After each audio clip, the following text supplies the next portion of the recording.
Hello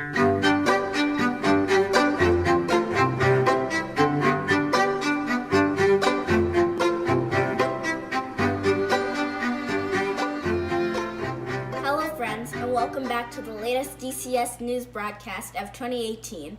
We're your hosts. I'm Daisy. I'm Coco. And I'm Sunny Leonard. This winter, we are dedicating part of our broadcast to the immigrants who have made Northfield their home, as well as their contributions to the community. Joyce Lin is the owner and manager of one of our favorite restaurants in Northfield, Tokyo Grill.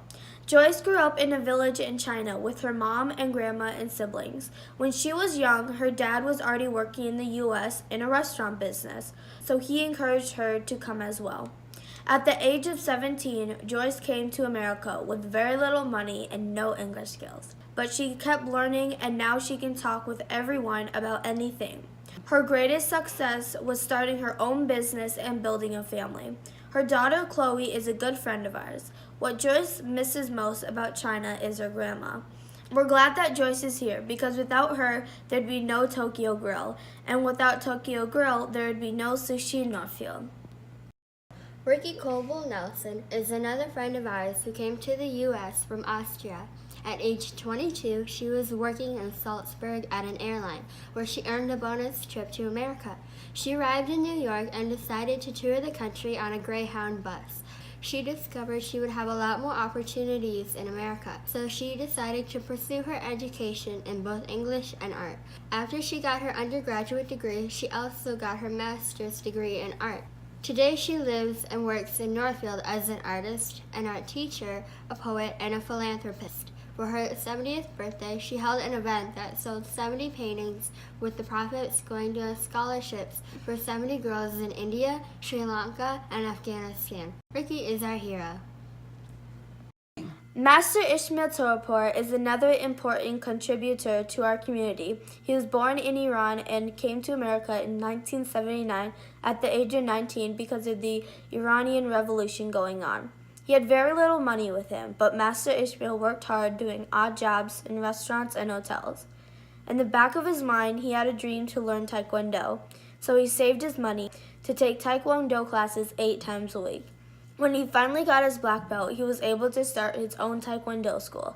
He has trained hundreds, maybe thousands of students over the past 30 years. Master Ishmael's advice to everyone is that if you want something and you work hard, you can achieve it.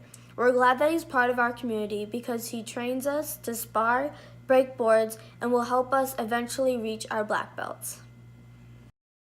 Angelica Linder is our new friend who works at the Northfield Library.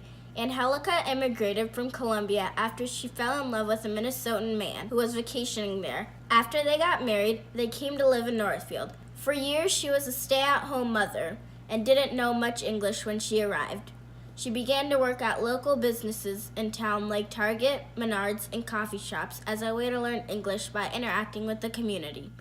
Now she serves an important role as the library's outreach coordinator to help Latino citizens integrate into Northfield society. Angelica's early challenge was adapting to the fast pace of life in the U.S. and was surprised by how fast the waiters move in restaurants. She still misses the more mellow way of life back in Colombia, as well as her big family back there. We are glad she's here because the library is our favorite place to hang out, and now we have another friend there. Another important project that DCS has been involved in is our partnership with the Interfaith Youth Connection. IYC is a youth organization that brings teens from different faith backgrounds together to break down barriers and support one another through regular communication and interaction. This year, DCS was honored to help coordinate and lead their annual Youth Service Conference at Augsburg University.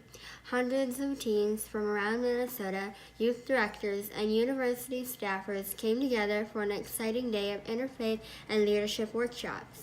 We plan to continue working with IYC throughout the year to help them expand this important program to even more teens. That's all for today, friends. Tune in next time where we'll be telling you more about our adventures in education. DCS signing off.